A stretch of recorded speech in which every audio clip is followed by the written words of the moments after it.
Let's take up a program on interfacing the buzzer, LED switch and the relay to LPC 1768.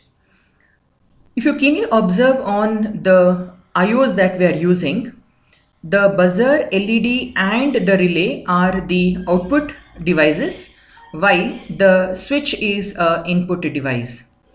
So here we are trying to interface both, that is input device as well as the output device. Let's see what's the problem statement goes. Write an embedded C program to check the status of the switch and then put the LED, relay and buzzer on, else off. So basically we are monitoring the switch which is being connected onto the board, and if the switch is pressed we will put the LED and the buzzer as well as the relay on. As seen, the LED and the relay are connected together to a particular pin while buzzer is connected to the other one. Let's see what's the interfacing diagram goes. So the interfacing diagram with respect to the buzzer, relay as well as the LED, you can look into my previous sessions on the programming of LED as well as the buzzer, because the same board that we are using of the ALS. So in this session, our keen interest would be to look at the switch that is being interfaced to LPC 1768. Here goes the interfacing diagram. GP underscore switch is the name given, and this pin, that is the name GP underscore switch, is connected to P0.11 of LPC 2148. And there's a jumper that's being connected between 1 and 2. So the switch would get an input, right? That is SW4 is a switch, would get an input only when this jumper 12 is short between 1 and 2. So you should be keen on this point that the jumper should be connected, or there should be a short between the pin 1 and 2 of the JP12. That's a care that has to be taken. Then only the pin P0.11 of LPC 2148 would be connected to the switch input. So once you press the switch, there is a path that takes place. That means you provide a 1 onto the switch, you press the switch, then there is a path from the VCC, right, or the high voltage through the switch to the ground, right? And hence we will make the program in such a way that once the switch is being pressed, you will put the LED, buzzer as well as the relay on, and the switch being released, it will make the LED, buzzer as well as the relay to be off. The logic goes like this. First and foremost step is to select the GPIO pin corresponding to LED, relay, buzzer as output. So in this example, we know that the LED and the relay are connected to P0.25, right, while the buzzer is connected to P0.24. So both these pins, right, or the bits of port 0 should be made as one such that there it is output. And the switch which is connected to P0.11 is an input. Now there is no need of explicitly making P0.11 as an input, because on reset all the resistors, right, and hence even the GPIO pins are, I mean, they are 0, hence they are normally in the input mode. Then the next step is you check for the switch status. If the switch is pressed, you put not only the LED, though we have written here, it's all the LED, buzzer as well as the relay would be put on, else it would be put off. So before going into the program, we'll do it a bit reverse way. We'll understand how the output comes, and then we'll come back and look into the execution of the program. So let's have the look at the program. I mean the execution of the program. Switch that we are going to consider is this one. The switch which is being connected here would be this one, to put the LED and the buzzer on.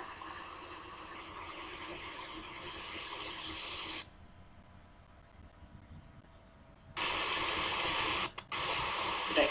So you can see that we have not pressed any switch, and hence will not see neither the LED being on, nor the buzzer, nor the relay. Now I press this particular switch, you can hear the sound. The LED is on, the buzzer is on, and the relay also is on. I release, the LED is off, the buzzer is off, and as well as the relay also is off.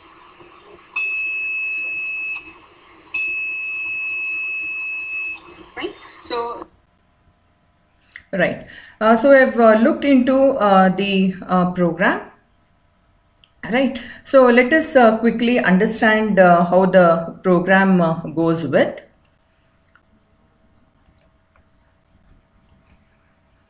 So we have defined int void. As usual, the header file would be still existing. Then we have the pin select 1, which is configured as the GPIO pins. Look at the FIO DIR register. We have written it as 3 less than 24. So whenever you're using this concept of making the or setting the bits into any of the registers, you should always give the start value of the pin. See, we need pin 24 and 25 to be made as 1, while the remaining all bits will retain as they are. Okay. So 24 and 25, when both are set equal to 1, what is the equivalent hex value is 3. And you just need to specify here the start of the pin. Okay, or start of the number of pins that have to be configured either as 1 or 0.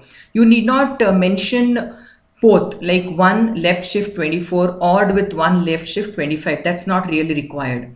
Okay, so when you have pins which are in continuous and all of them have to be made equal to 1 or 0, then this would be the best way of setting a particular pin using the left shift operator, then writing a complete 32-bit value into the respective registers. So the first two statements are used to initialize the pin select, right, as well as the FDIR register.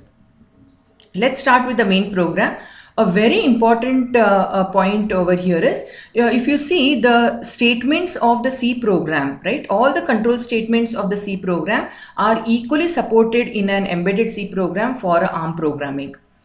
What are we checking for the condition here is, we are reading the status of the pin, that is P0.11, and we are ANDing it with a value of 1.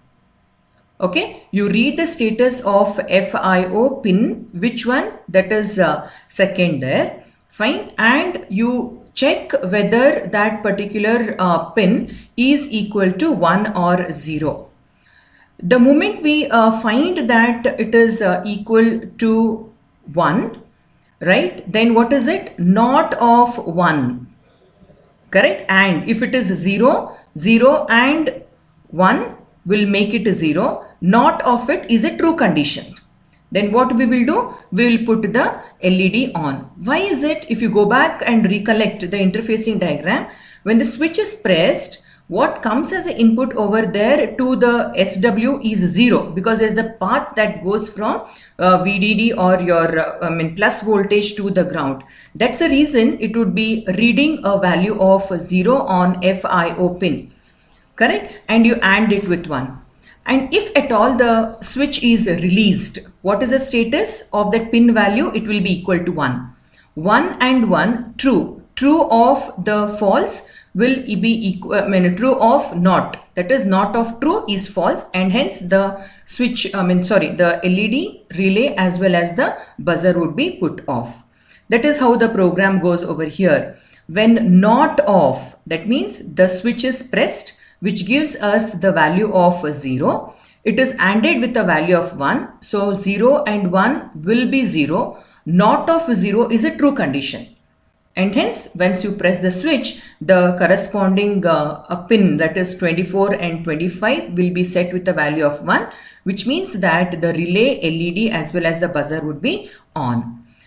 Else, the condition, that means when the switch is released, what is the status on that GP underscore switch which goes to the port? It would be equal to a value of 1.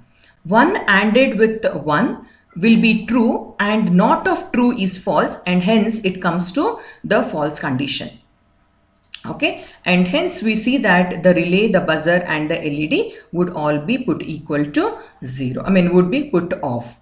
So a very important program in the sense wherein we are interfacing the switch. So in this program we have learned different concept, not only the programming of the DI resistors or the pin select resistors, or it could be the clear and set resistors, but we have introduced a new concept wherein you can check the status of the switch. So the status of the switch is monitored here, and hence we see that the buzzer is being put and off, on and off. Thank you for this particular session of your patience listening. In the next session, we will learn on how to program the stepper motor. Thank you.